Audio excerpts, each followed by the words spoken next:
Alex. Welcome. Thank you. Thanks, Ron. Thanks for having me on the podcast. As a quick introduction to our audience, Alex is a founder, ex-founder of a biotech called Mantra Bio, who's the founder CEO, and currently at Enveda, and is a brings a very interesting perspective on biotech and the journey which he took from starting early and sort of progressing through the process of building his company, as well as what he's doing in his career right now. I actually noticed in your LinkedIn, you say you position yourself as a 0 to 1 guy. So I'm actually quite excited to talk to you about that journey you took and your learnings there.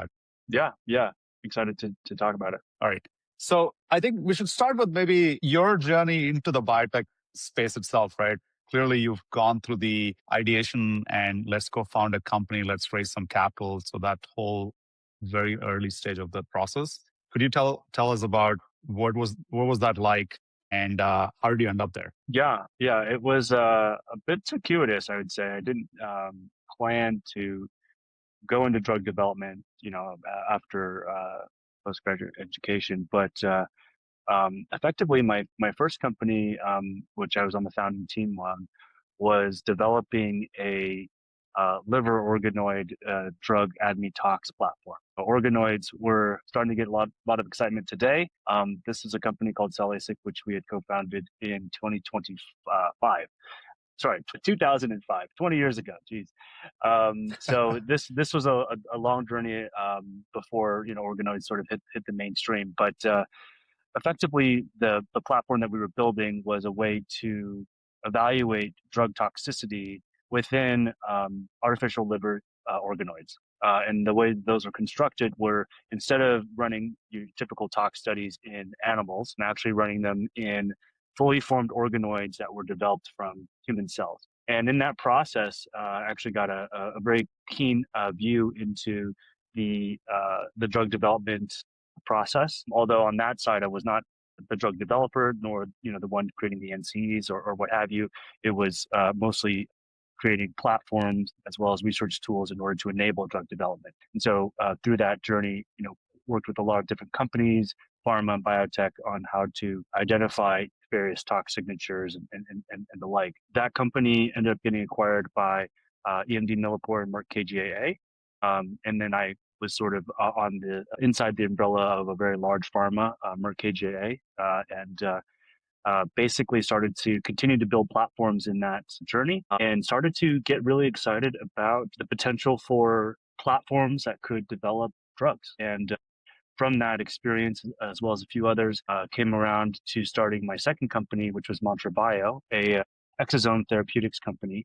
And this was in the space of drug delivery and drug development, in order to identify, homing vehicles that one could pack RNA, small molecules, or genetic information to specific cells and tissues in order to generate drugs. So that's actually kind of how I got into the drug development. I was sort of adjacent or orthogonal to it, and then jumped right in once I saw a platform kind of concept that I could get behind and could see kind of the road towards building drugs. And now I'm managing a number of programs, and also involved in a number of different clinical programs here at Enveda as well. Excellent. Could you tell us a little bit about what did it take to really get from an idea to starting up a company in the biotech space from your?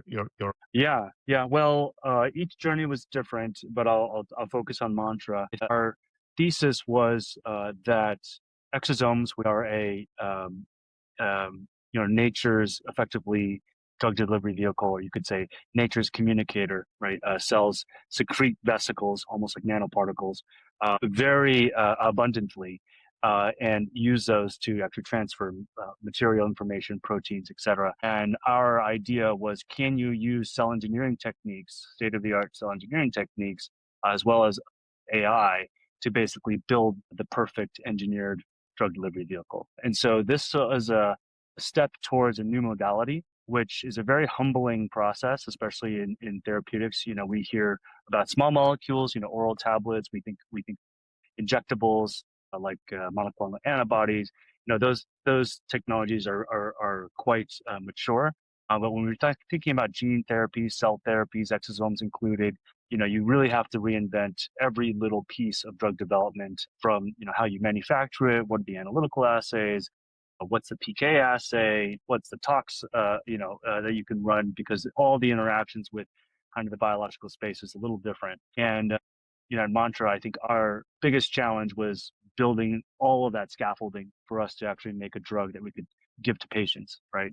So Hmm. when we started to think about clinical development and which therapeutics we wanted to develop, what was a target product profile, what was the indication, what was the patient subset that we were targeting. That's when technology and platform and development really became more of a preclinical into clinical development, which is a totally different view of what I think most technologists think, because then as we all know, the road to developing a drug is 10 years. I think the latest number is $2.4 billion or something around there, between 2 and 3 billion per drug to get approved. And that amount of planning, capital outlay, de-risking that you need to have at various junctures is a very long, humbling process that I think takes a lot of rigorous decision making. So I hope I answered your question, but that's sort of Yeah, yeah. my experience here. And, and that's an interesting thought process, right? Because if you're building in any other sector outside of biotech, your goal as an entrepreneur would likely be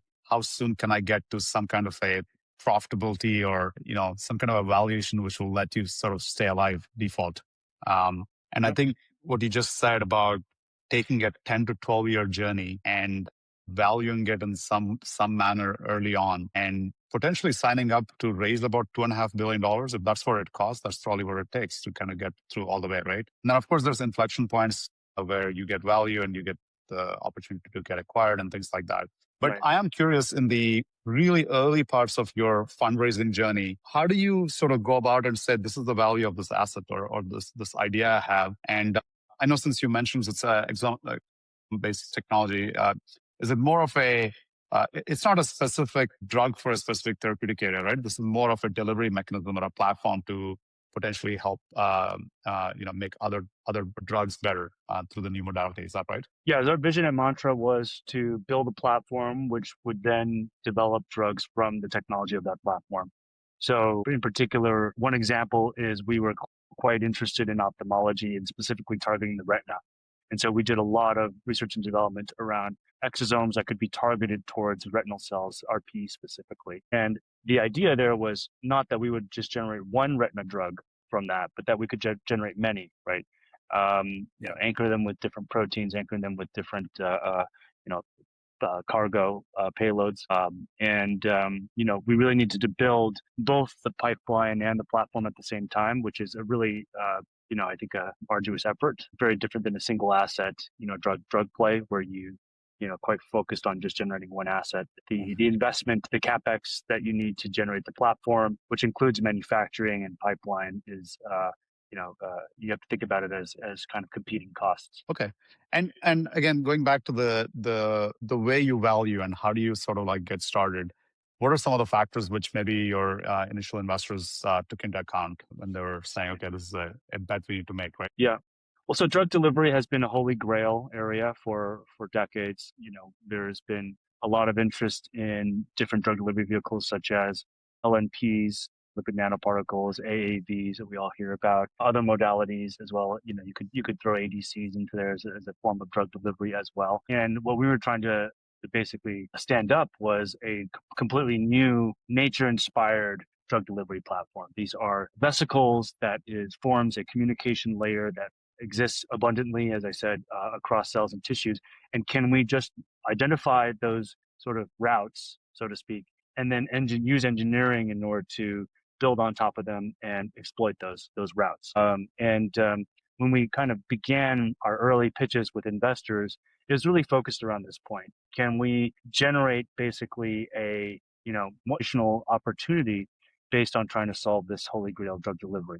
And I think the timing was very important. When we started the company in 2017, there was a lot of new modalities, RNA, mRNA, as we all know of, siRNA as well, gene editing, Cas9, CRISPR, those things were starting to take form. And really the unlock for all of those modalities is, can you actually get them to the right cell so that they can make their genetic modulation or manipulation? To this day, we still have that. It's still a holy grail. And if you ask any investor, what would a company that cracks that code, that becomes basically the category leader for drug delivery, what's the valuation? I think everybody would say north of 50 billion, right?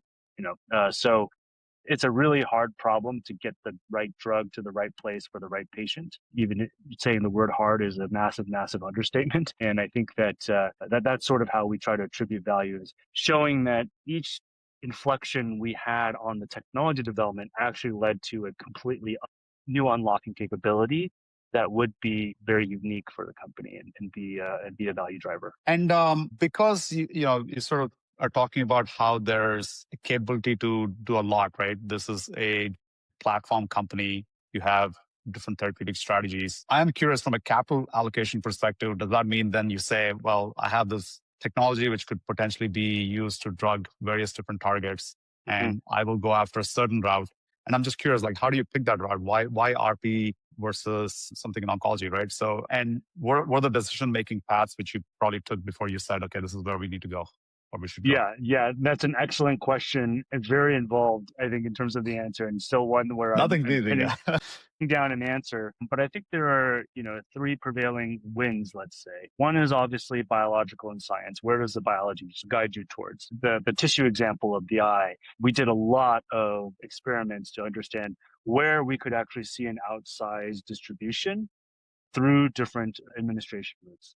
And so we tested systemic through IV, we tested intraocular, we tested many other routes, intraperitoneal, and just see, okay, where do these exosomes go? And if we know generally where they might distribute, can we actually target them even further when we add certain ligands to them, right? And so that was kind of the first step in terms of, where does the biology teach us? What can we learn about this natural pathway that we can exploit? The second is market driven. So 2017 to 2021 is a very different market than 22 to 24, or 25, and 25 to 28 is going to be a different market too. So you know, uh, I think most people wouldn't disagree with me to say that 2017 to 2021 was a very platform centric biotech market. There was a lot of interest in platforms. I think Moderna is a bit of a poster child of that one, as well as many other names that you've probably heard of. But the whole thesis of platforms is, we can generate a ubiquity of drugs with the technology. And kind of Stefan Bancel is famous for talking about mRNA as software, that I can just kind of program and say, I have a new RNA, I have a new molecule, therefore I have a new drug. So, investors love hearing that, because if you have by continuing in perpetuity off of a platform, because you can make drugs and each drug is worth, anything from $1 billion to, 20 billion, then that gets a lot of people quite excited. Um, Mhm. as kind of capital markets shift, and of course biotech in particular, given the large runway that you need to get to approval, very, very sensitive to where the macros are, where inflation rates are, et cetera. You start to see a shift in 22, 23, 24 to assets. Pharma are buying companies for assets. They're not so much buying companies for platforms. Yes, you see that, but in terms of the value, it's not even close. We're talking about a magnitude difference. So at least. So I think, at the time that we were raising, the story was around platforms, and that was something that was credible. That was something where the market was valuing, and there were many comparables. Today, would we do the same story? Probably not. We would have to really build a story of, I think, getting to the clinic and de-risking the asset, in patients as soon as possible, the various catalysts that you need there. So, but I think in 2018, 2019, where companies were IPOing upon submission of IND, into the clinic, it's a different piece. Biology, market, and I think lastly, obviously, is what the culture, the vision of the company. We wanted to be, a therapeutics company, but we also wanted to have kind of a hybrid partnering, strategy as well. Because if the bet is we can achieve ubiquity, why can't we do both? I think obviously there's a lot I could probably share about that strategy and how that played out for us. But I think that those are the types of questions that we thought about, and I think many other founders in the biotech world think about when they're starting a company. Yeah, no, that's excellent. And there's so much to unpack in what you just said. In fact, my own journey, right? I think it overlaps with those years you're talking about, 2016 to 2020, building Lexant in the oncology space. I would say it's one of those times where liquid biopsies were the rage in diagnostics, especially if you remember in the oncology space, that was all the rage at that point, and specifically in tumor profiling. And then, of course, the market started to shift towards monitoring. We certainly saw a similar type of I would say, investor and risk environment, which was quite different towards the end of 2020 versus the early times when we first got founded, like in 2016. So I think one of the things I found or I find fascinating is not only are you sort of projecting where science will take your product, but you're also sort of projecting where the market's going to go in terms of its appetite to invest in these assets. And I think given a 10 to 12-year time frame, which we've agreed that is sort of the time you have to kind of work on to go hit the target. I think it's a pretty enormous challenge. I think from a biotech founder's perspective, at least that's one of the learnings I've had from being a tech entrepreneur and then moving into biotech. Right? Would you agree? Like, I feel like there's another order of magnitude of complexity involved in getting this right. Yeah.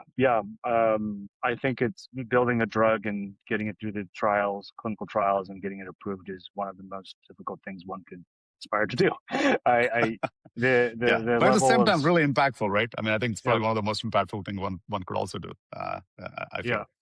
yeah, and Yeah. it is. I've had a lot of personal kind of, I don't want to call them perks, but just the feeling of working on something that can make such a big impact and reverse disease and prolong life and improve quality of life. Like, those are the things that got me up every day, got my whole team up every day with long hours, scratching our heads on puzzling science, scratching our heads on puzzling investor conversations. I mean, the reason is because we want to deliver these medicines to patients who just can't afford to wait anymore. A single molecule, like a single structure, can affect billions of people's lives, and that is a really, really awesome, amazing thing. Yeah.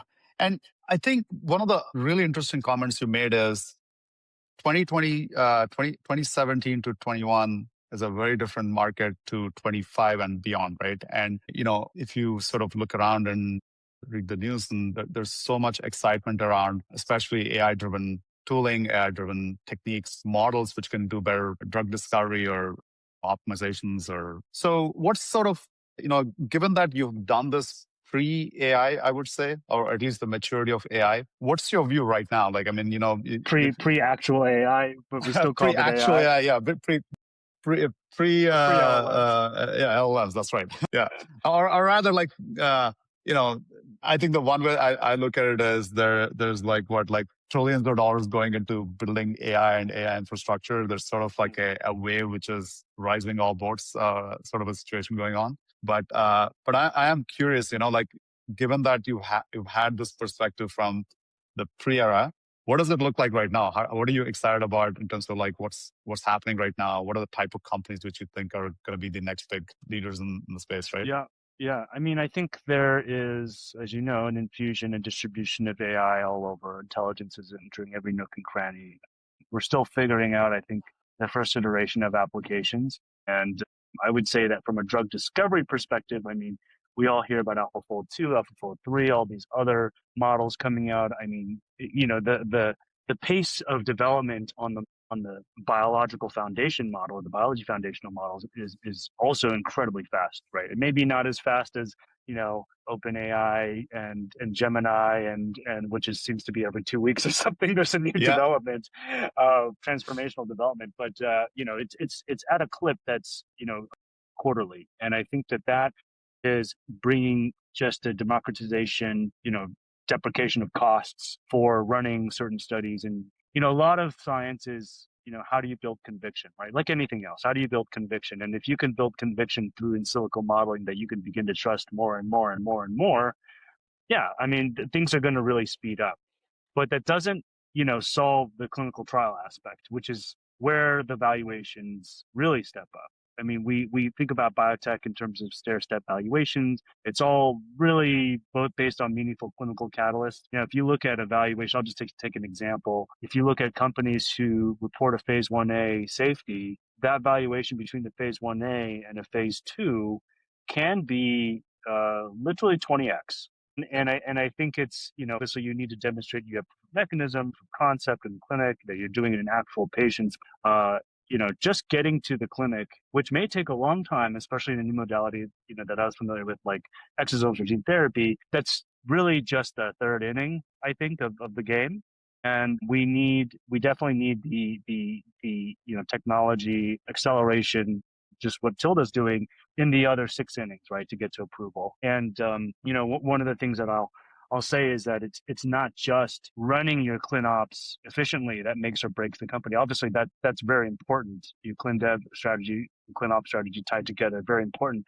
But you have to think about how you're lining up your catalysts, what your competition is doing. You're going to need to predict based on, you know, asymmetrical information, whether or not your competition is going to read out at a specific time before you, and that could actually make your drug program completely moot, no matter how much capital you put into it. You need to think about your financing runway. You need to think about, now I've learned that you really need to think about macros. You really need to think about what the Fed is thinking. You need to think about where pharma is investing in their themes. Do they have drugs, like, you know, in today's world where many loss of exclusivity, a lot of drugs are going off patents? What are they looking for? What are they shopping for? At what stage are they looking to buy something? Are they looking for a phase 1 asset today? Probably not. I can tell you, most certainly not. Are they looking for a phase 2, phase 3 asset? Well, it depends. Depends on the indication. It depends on what your drug is. So I think, you know, the execution side, the strategy side in biotech is so important. And I just want to make the point here that, you know, you want to behave. One of the things that I think is most difficult about clinical development is the lack of control of the timelines for these very, very meaningful catalysts. I mean, every week makes a difference. You know, if your enrollment takes today, like I think the stat is over 90% of programs fail to hit their enrollment windows. So, and that's everybody. Yeah, and, everybody, and literally. and and if you can't hit your enrollment windows, you can't start your trial. If you can't start your trial, you can't get the data. Then what? You don't get Yeah. funded, and then your company's gone. So I think But but that but right, you know, if I think about it from a you know, first principles, right? Assuming we're all trying our best, the industry is really like trying its best, investing in the right places. I do think there's some clear challenges which we probably cannot immediately overcome, right? Like, you know, let's say enrollment windows being hit. Maybe you're aggressive in your timelines. Maybe there's not enough patients out there who can participate in all the trials which are being run on the same indication. I think there's some like other factors which probably also contribute to it. But I certainly think that the bottlenecks of today may not be the bottlenecks of tomorrow, or potentially we're like moving away from the way we think about these bottlenecks, right? Like, is that kind of how you're thinking about it with the advent of new technology, new AI systems, automation?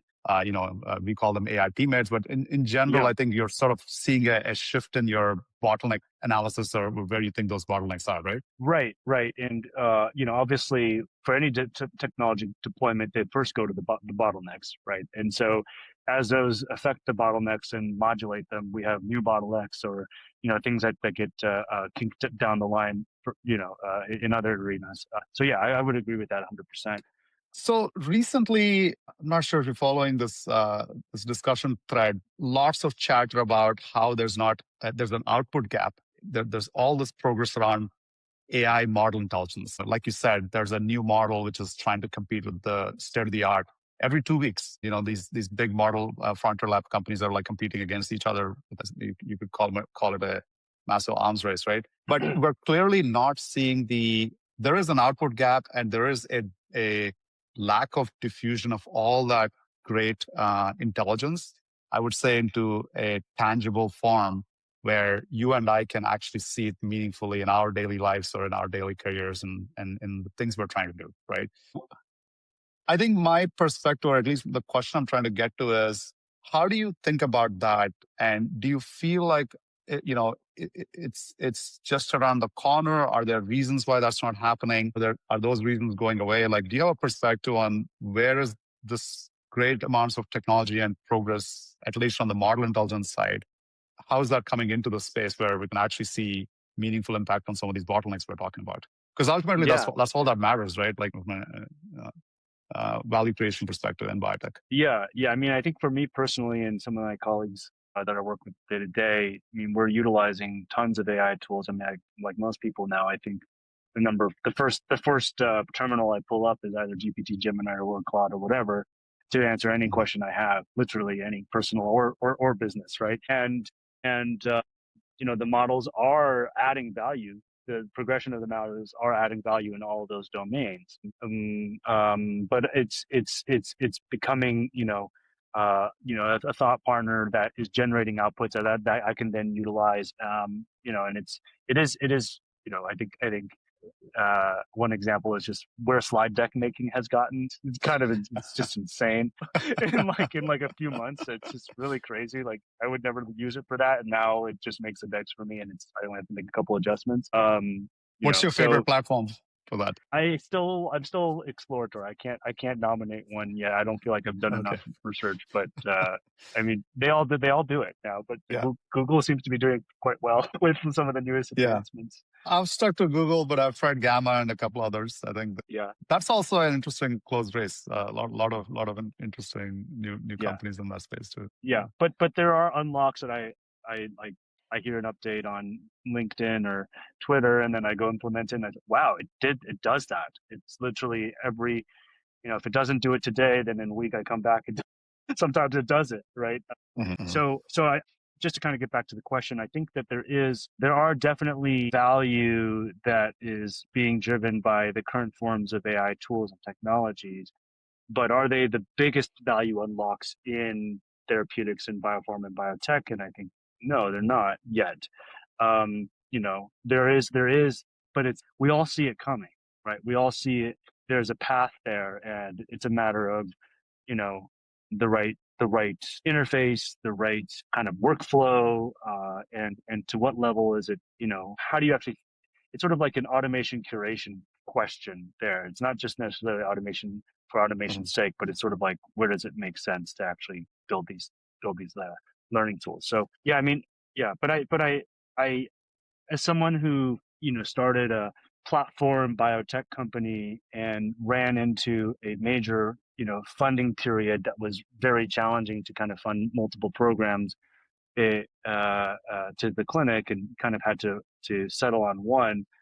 If we can reduce the cost of clinical development from today, you would have, I could tell you, 50 to 60 million to get to a POC of one proof of concept for one drug. If that can be reduced just by 30%, then the financing risk is relieved significantly. I mean, 30%, and Mhm. you can think Yeah. about other ways for other programs to come to light, and it gives you just more options. But if it's 60 million to get to POC, and that 60 million can miss its milestones because of things out of our control, just because we don't have the visibility, just because we're not getting the real-time data from that's a real existential problem that I think needs to be solved. Yeah, and actually, there's two topics which I find really interesting to talk about, right? One is this scenario of what you just said. Tools are helping, but not to the extent we would like or we would want to be yet, but that's coming. I think we should double click on what that means and where Mhm. we think that can happen. And second is what you just said, which is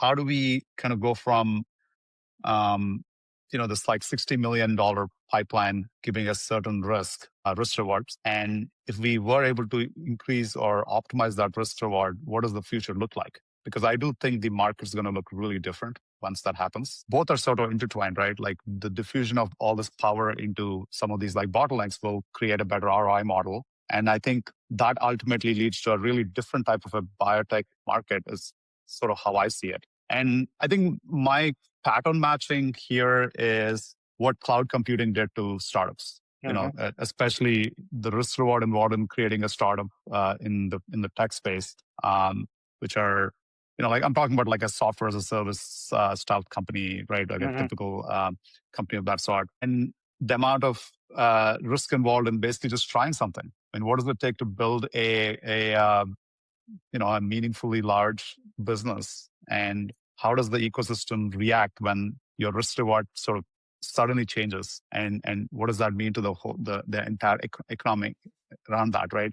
So I'd like to double click on all this. Yeah. I'm excited about that, but kind of going back to that diffusion part of it, right? One of the things I personally believe is, like the tools and chat GPT and these kind of ways of interacting with models, amazing. They give me a lot of personal productivity as you're also explaining your own workflow. But I think for an enterprise to really gain that sort of power in a daily workflow, in like the day-to-day things we all do, we collaborate on, we kind of work towards a milestone. I think that really needs to be delivered in a different form and a different package. I don't necessarily see that as a chat interface. I think that's more of a fully packaged AI model with various sorts of interfaces and knobs and UI, and like it's got to be something different, something which Hmm. is easy to adopt and easy to integrate into your current working model. Hmm. You cannot integrate ChatGPT into your CTMSs or your EDCs or your forecasting models or your trackers. I feel like that's where the enterprise diffusion is like hard to do, because enterprises have a certain hurdle rate before they can adopt technology. You need to fit into, the basics, like you need to fit into that identity model. You want to log in using your company's accounts, username and password, and that's not possible with many of these AI tools right now. And maybe once they log in, once you bring them in, you should be able to tell them, go use these 5 technologies I'm using already, and you help me go do this work, right? It's kind of like another person coming in and you're pointing them at a couple of logins and such, and then they can just pick it up and then go from there. So one of the perspectives I have is this sort of a vision naturally lends itself to like the agentic future. We're all probably like getting into, pretty much an accelerated path at this point.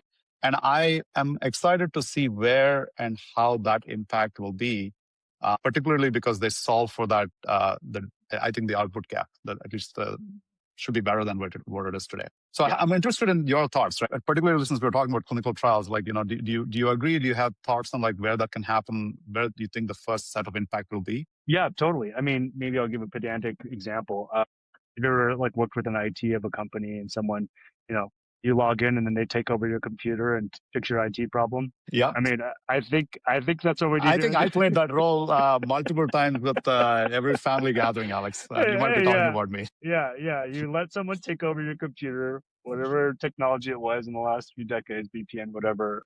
But then it just happened, right? And they're like, okay, it Mm, fixed it. Today we're relying basically we're going through our workflow, we hit a block, and then we like go to an AI, which separate terminal, we ask it for input, it gives us a suggestion, we then implement it, and so this kind of copy and paste fatigue, right, is sort of what we're all doing. But I think to your point is having this in a fully native platform, AI native, where we're in a workflow along with AI, and to what extent that looks like, I think there's many other creative visuals of what that might look like. But in essence, we want there to be no boundaries, and we want there to be, data memory from one set of terminals to the next set of terminals and that's where I think the emergent properties come about that can really unlock, key issues, because and again, there's not divorced from the constant kind of pairing and partnering that a human and a human intelligence and an AI intelligence will happen on the same interface. But there needs to be, a fully native interface. And I think, it sounds like that's something that Tilda's building. That's something that I know others are building. The browser has become kind of the battle space for AI, because that is an active kind of sort of, you can imagine it's an infinite dimensional sort of terminal where yeah. we can interact, right? And I think more of that will happen, but it will take some key and clever infrastructure development and design in order for that to happen. Yeah. You use the word emergent behavior, and I love that term because I think that's sort of one of the most fascinating thing about these AIs, right? What we're realizing is the way these AIs work today, they truly display emergent learning and emergent behavior. You give them 10 examples and or 10 million examples, and somehow somewhere they're sort of figuring out some kind of low level manifold where you don't need to explain all the rules of physics. It just sort of watches enough YouTube videos and is able to create another video out of it, which sort of mimics, any other physics of an object falling or something like that, right? So it's really Yeah. fascinating. And that's been our learning as well. Like basically bring in these AI teammates, get them into the into a place where you can actually share, again, using your own words, in a boundless way, the information or different workflows that you're working through. In our case, it's clinical trials. And there is true emergent behavior which appears, which is fascinating. You see these things get really smart, really much better than whatever you could possibly, sort of do. And I'm really excited because I think that type of a behavior is only going to get better with better models, better context sharing as we integrate into more and more systems, as we do more and more work with these systems. I think there is a certain amount of collaborative power which we're going to get, of course, which will help us do more, be more productive. But I'm also considering this other vector, which is what happens when you have a sort of a really intelligent behavior which sort of shows up and you're thinking about things you've never thought about or couldn't have thought about, right? And I think that currently I see things like, okay, like, you can accelerate some of your timelines because you're just catching some of the mistakes earlier than which you probably would have. That's a quality improvement which shows up in a benefit from a timeline perspective in trial management. So if like, for example, we manage regulatory or we're managing site startup and site closeout and site management, the entire site management functionality, PM functionality, data monitoring functionality. I think there's a lot of like interesting things which you sort of start to see in this kind of a integrated platform. And I think that sort of leads to that, again, going back to the risk reward. I think then you start to see better risk reward emerge as you build and adopt more of these technologies, right? I was thinking about another point you made earlier, which is biotech sort of like a winner take all or first takes all type of a market? Like, not only are you competing with your competitors, is it one of those things where if you land later than your first to go, sort of like your competitor in the trial process, is there a significant downside in some sense? Oh, surely. Yeah. I mean, when you think about market launches, getting your drug, if it's going to be better than standard of care, within the same time frame as another drug is, let's say you're 4 years away. I mean, treatment paradigm can really shift in that time, and the adoption curve can really be flattened out of your new drug, even if it's better. Right. And I think, there's obviously patent life, which we all have to manage in biotech. If you have 20 to 25 years of patent life, like every single year matters, because if you're not on market for that year, if you have a real blockbuster drug, if you have a mega blockbuster drug, that could be billions to tens of billions of dollars that you're not there. So yes, it's something that, I think folks in our industry think about a lot. You want to be first, you want to be best. This sort of first in class, best in class mantra is really what's repeated quite often. Many companies don't want to do anything that's not first or best, because when you factor in if you're second or you're me too, with all the other risks that one runs into, could be science, could be regulatory, could be market, could be operational risk, like that RMPV, the risk adjusted NPV starts to diminish just very, very quickly. And I think timelines matter, like in every industry, but it's something that we have to monitor like a hawk. Yeah, that's interesting. So basically, your risk-adjusted NPV is highly correlated to timeline, obviously, because of the cost and everything else. But it's also correlated in the sense that you may not be first in class, or maybe you are best in class, but you're certainly not first in class if you don't manage that well. And so there's a pretty large impact, I would say. Yeah. And, in drugs, we really focus on RMPVs, of course. Peak your sales, and your peaking your sales need to be substantiated on market penetration of your drug. And if you're late, your market penetration is going to take a big hit. Yeah. And you may not ever recover from that. Yeah. And just segueing into the clinical trial operations part of it, what's sort of your view on what the industry is missing or the opportunity ahead, right? Just in everything which we've discussed. I know you think you're one of the deep thinkers I know from the AI front of things. So would love to get your perspective on what you think from a impact, right? Like where do you think the market's going on the clinical trials operations side? Well, I can kind of share a personal story, and I think you know this. So my father had stage 3B cancer in 2020. We was actually diagnosed during COVID, which was a heck of a time to get diagnosed. But we went through a variety of different treatments. Nothing was working. And so the next option was clinical trials. And he had a rare stomach cancer, and that made it limited in the number of trials that were available. We didn't have the option of going to phase 3 trials because there weren't really phase 3 trials. Phase 2 trials basically non-existent as well. So we're looking at phase 1 trials. And any patient that considers phase 1 trials as a drug developer is a saint because they're trying Yeah. something that is unproven. They're putting their life on the line because they need another option, and there's a belief in hopefully, what the drug can do for them. And I scoured the earth. At that time, I really wished LLMs. This was 2020, 2022, 23.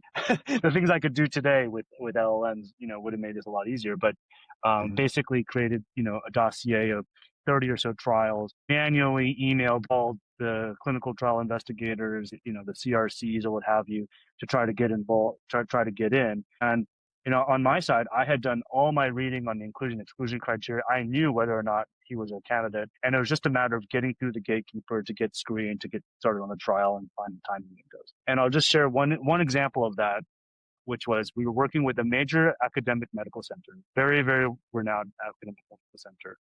I would have thought them to have the technical kind of technology supports to enroll.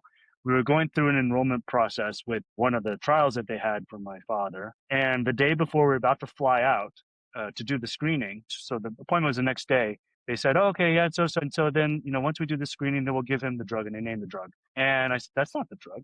That's not the drug that we're talking about. We're talking about this drug.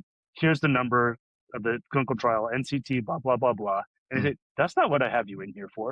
And I was like, we just spent 4 weeks Oh and my you're gosh. telling me you couldn't even get this part right. And so we didn't go, obviously, to that center. We found another trial that we tried to get on. And I think this is as someone who's, started a company and our life and death basically predicated on these trials being enrolled by. These are the types of things that are happening in the real world. And I think if you would ask anybody out there in clinical research in the US or Europe, they would not be surprised potentially. Maybe this is a particularly egregious case, but I mean, people are writing things down on notepads and they're trying to recall from memory. And it's not, as it's a very complex issue, and it's not because they're not diligent. It's because they're overwhelmed, right? And they're Yeah. overwhelmed with all the other pieces that they have to do. And as I kind of, had that very personal experience and then also tried to look into this space a bit more, I just realized the bar is on the ground right now.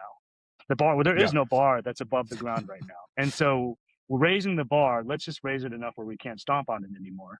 And I think that that's kind of where we can go. And I think that that will have an incredible amount of impact, that is unappreciated. And I think, when I think about it from, again, a drug developer's perspective, if I can have any more confidence that enrollment window or the rates that I'm kind of predicating my timelines on are real, and I get real time feedback on that, and I know, from a ClinOps perspective, that all the site activations are going well, and I have a bit of an engineering, mindset where my assumptions are not like a standard deviation of like infinity. My standard deviation is like, a few days here and there. I can live with that, Yeah. right? Yeah. As you said, the bar's basically on the floor. You just need somebody to step on it, right? Yeah. No, first of all, I'm sorry to hear that you had to go through that kind of process. I understand where you're coming from.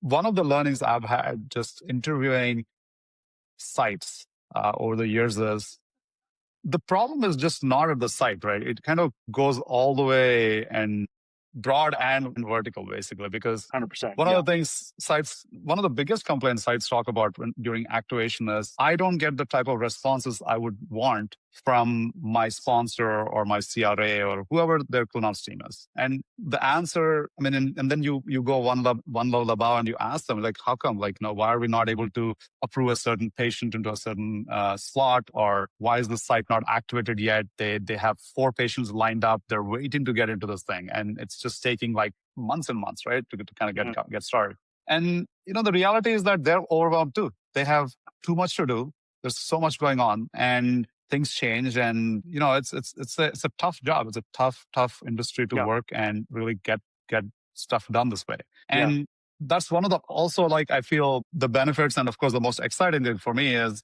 what happens if you had some kind of a technology, which is essentially is immune to being overwhelmed. It's not, the word overwhelm is not something which it would even understand, right? It's infinitely scalable. It's got these properties which makes it infinitely consistent, and you're talking about standard deviations. I can talk about consistency rates, and I can talk about alignment rates, and and measuring it continuously, monitoring it consistently. So I think there's a paradigm which I am really excited about, where I think all of us in the very near term, I'm talking in the months to years ahead, will be given the type of tooling and the infrastructure which none of us had when we were starting our companies in 2016. Like when you did it in 17 and I was in 16. I think that's what's the most exciting part. Like I'm kind of coming back to that risk reward equation, right? I feel there's a lot of parallels in what's available to pure tech entrepreneurs with the Amazons and the Google Clouds of the world, and so on and so forth, where you have some quite magical properties. You have infinite scale. You have no capex of sorts. You can convert everything to opex.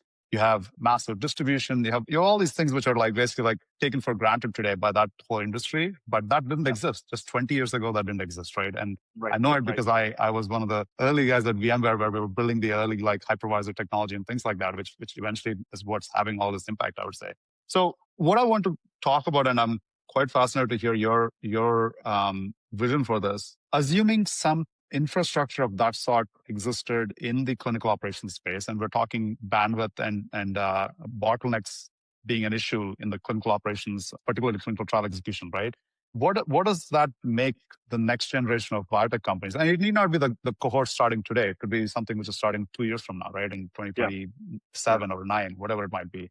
But what does it look like? I mean, if you go forward into future and decide, you know what, now's the time to go into exosomes or whatever the new modality is, and I'm going to go do something new, right? I'm just curious, like, do you feel like there's a view you have which you feel strongly about or excited about on where we're going? Yeah. I mean, I think at first glance, if one assumes that intelligence diffuses into, these interstitial processes, right? And I say interstitial because, as you know, workflows are, there's one workflow that's staggered on top of another one that stitches to another one, and there's always some sort of a human component that needs to push it along. And if you don't push it all the way to the end, the whole thing is a zero. So it doesn't get to the binary outcome that you're looking for, right?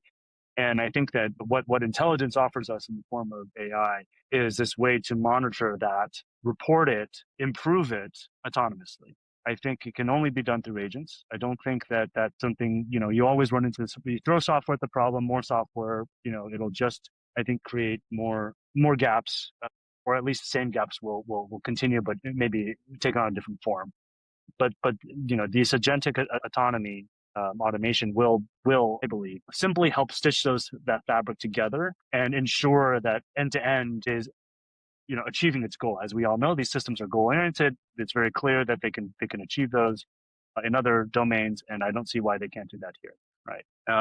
And I think these are all finite processes that can be stitched together. Now, so what does that give us? That gives us a clarity on kind of where we are in terms of tracking to a particular goal. And it gives you this ability to roll up that clarity, all those tracking into these finite interstitial processes into, hopefully a real Gantt chart that you can actually follow. And it's not just reactive or just a prognostication of something that was emulated from a previous trial, which is all we know, always different. And it gives you that real-time updates that is not required human intervention. And I think that really changes the way that we manage capital, that we think about cap risk, that we think about resourcing different projects. We can then spin up, spin down projects, particularly, there's as you know, there's a lot of, I think, inefficient study startup costs because of assumptions that were baked in, I don't know from when. Sometimes the reference point is like 5 years ago. Sometimes it's, from a different city, different state, different set of patient population. Like those assumptions aren't authentic. They're not real guiding principles. So I think if we can find a 1%, improvement through all of these stacks of things, we can actually accumulate quite a large efficiency gain, and I don't know what that number is, but, I think that we could look back after it happened to say that was transformative, and I think that having this level of continuity sort of communications in between all these layers will actually help this, especially clinical trials. Clinical trials Hmm. is an incredibly complex and long process, and I think just having more of this kind of, if you recall, kind of Internet of Things, which is still going on, but Internet of Things is putting sensors everywhere, right? You Hmm. put sensors everywhere, they're all communicating together. There's a sort of hive mind that then emerges from that, and then there's better decision making. There's better, resource management, all of the above.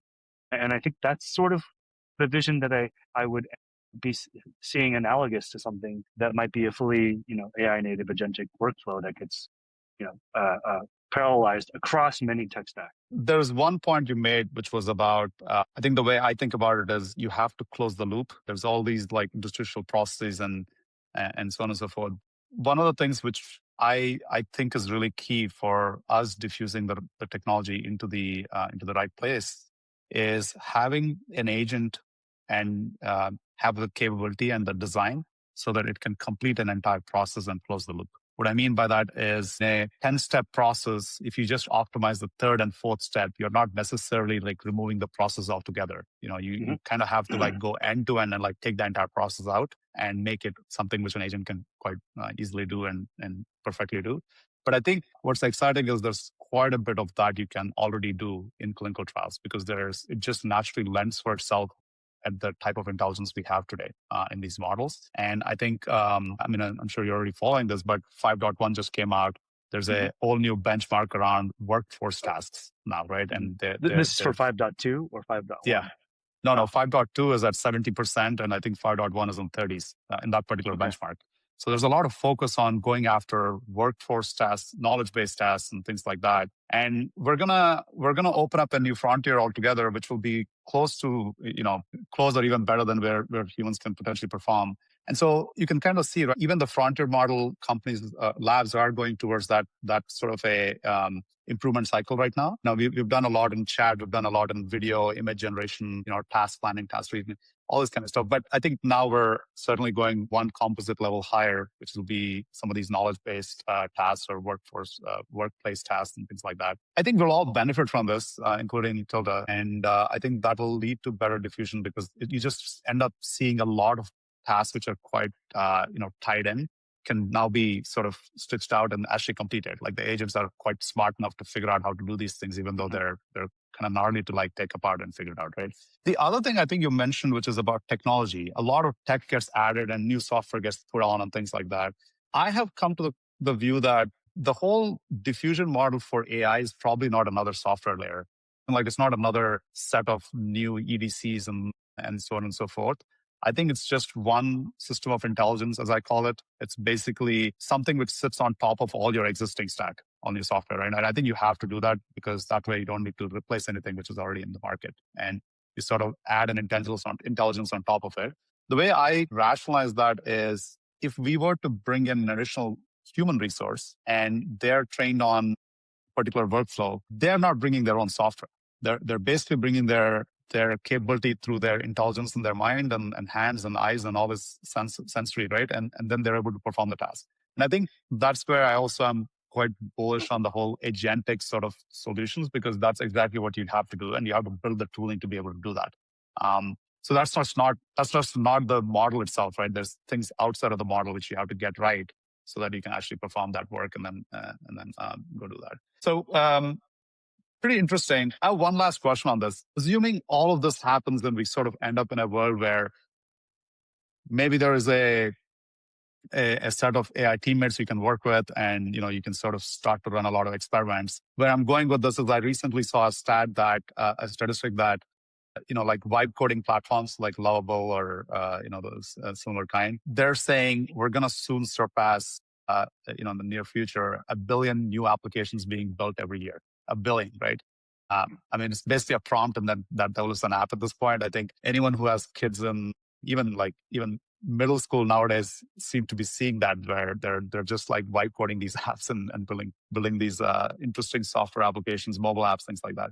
Do you think there's an equivalent of that on the biotech side? Are we essentially at the precipice where we always think of these 20,000 trials per year or active trials as a large number, But are we like just about to like kind of get into a territory where we're just not even able to imagine the scale of the type of work and experiments we'll probably be doing in the near future? Yeah, I mean, so long as input costs and input resources start to continue to move down, I think there's going to be tons of emergent applications and drugs and technologies that can be trialed. I think that in our space, there's been a lot of talk about AI scientists, which is not just Hmm. a Yeah. LLM telling you what experiment to run. It is an AI scientist that's connected to an LLM that has a recursive loop with automated hardware. Yeah. So you have, these full-on robotic machinery that's pipetting all the reagent cells, what have you. It's getting prompts and inputs in terms of protocol from the LLM, and you're asking it to do recursive science for you.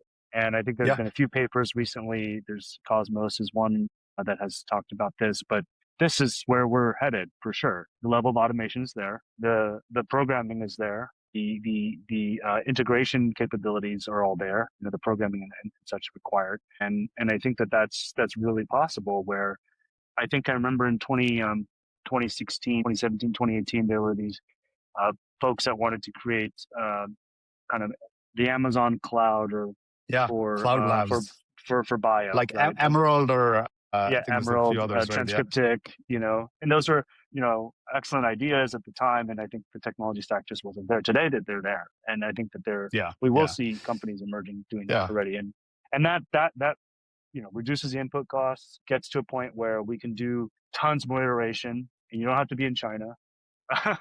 and Yeah. and you can get to hopefully distinct molecules which you can then test. But then lies the question is, okay, once I have these if we're talking about drugs, how am I going to test these quickly in trials? And that's Yeah. I always think that to me is the issue. That again, the bar is on the floor there. So we've been trying automation and an automated scientist idea you know, for decades. But like trial automation, I don't know. No, like you said, I don't think the bar is as high as an AI scientist. I think Yeah. these are, and case in point, the reason why we've seen the kind of traction we are is because of that, right? You sort of prove some to a certain extent and then build from there. And you brought up a really insightful point, and you used the word China. This is a Hmm. hotly debated, talked about topic right now. Hmm. How the U.S. competitiveness is quite not where it needs to be, or is being eroded by Chinese. Let's just say cost structure or structure around their programming, program development. And at the same time, we're also seeing a kind of like a historical loss in terms of biotech funding. I mean, maybe now it's improved, but we've kind of seen that over the last few years. And I've always sort of taken the view that, that's not going to change just by adding more capital to it. Just because the markets kind of turn around and valuations sort of like turn around, all of a sudden all the work is back to the US is probably not the right approach. I feel what's going to get us out of it is actually like every other place we seem to be doing in the economy right now. I think some kind of a diffusion of AI into this kind of a process will be the way to get the type of ROIs we need so that capital comes back into the US markets, and essentially like creates that next big boom, right, in the biotech space. I'm curious if you sort of see that as what's your view? Is that feasible, plausible? Like, So sorry, I don't think I quite understand the question. Are you thinking in terms of how the U.S. can retain kind of leadership and within biotech with all these innovations going on, in China? that's right, yeah. So Yeah. what's the yeah, exactly. I mean, so in terms of technology development, I think that will continue to be quite competitive. But to remember, we have a very mature clinical research construct here in the US and in Europe and other Western countries. And the issue is that they've just gotten really calcified. So Mhm. if we can transform those, alchemize those into something that is more efficient, you know, can we be like CCP and drive people in buses to enroll in science? Maybe not. Maybe Elon can, but I don't know. We but I mean, but I'm trying to mean just kind of tongue in cheek is that if we can really shift the way clinical research is done, I think there's as I said, like it was so hard for me to enroll my father into this quite rare cancer trial, like, and he's probably uh this super small fraction of the population that they were trying to find, but they couldn't even just respond Yeah. to us. And I don't think the problem is that there aren't patients out there, that there aren't people willing to enroll in these trials. It's the fact that the trial construct in itself doesn't serve the ultimate goal of the industries that we're trying to improve. And China has the benefit of not having all that industry kind of backlog or tech debt, right? They're actually getting to start from this new, relatively new, but newer than the United States for sure. Mhm. There's maybe more flexibility in how things are done over there because they can implement in these new burgeoning cities that they have all these different new initiatives. Whereas we're still trying to figure out how to cut the tape of the 1980s. Interesting. Well, Alex, I learned a lot. Thanks for being here. Thanks, Ram. This was really fun.